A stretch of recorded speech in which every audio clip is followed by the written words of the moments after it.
এই ময়মনসিংহে একটা কৃষি বিশ্ববিদ্যালয় প্রতিষ্ঠা হওয়ার কতদিন হয়েছে তার সাক্ষী আপনারা। এরকম একটা কৃষি বিশ্ববিদ্যালয় প্রতিষ্ঠা হওয়ার পর কৃষিতে বিপ্লব হয়ে সারা দেশের চেহারা পাল্টে দেওয়ার কথা।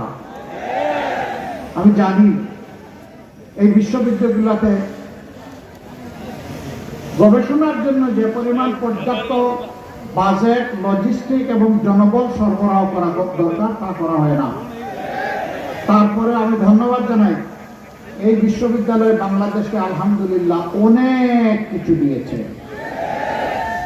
এই বিশ্ববিদ্যালয় ছাড়া গবেষণা ক্ষেত্রে অন্য বড় কোনো বিশ্ববিদ্যালয়ের কাছাকাছিও কিছু দিতে পারে নাই।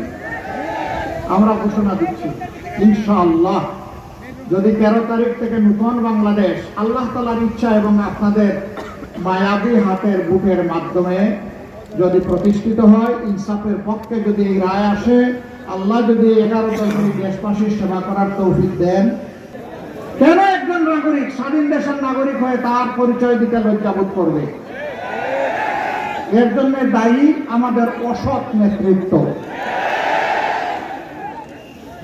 যারা জনগণকে ধোঁকা দিয়ে তাদের ধারণা অনুযায়ী বোকা বানিয়ে জনগণের কপাল কিসমত খামচে খায়।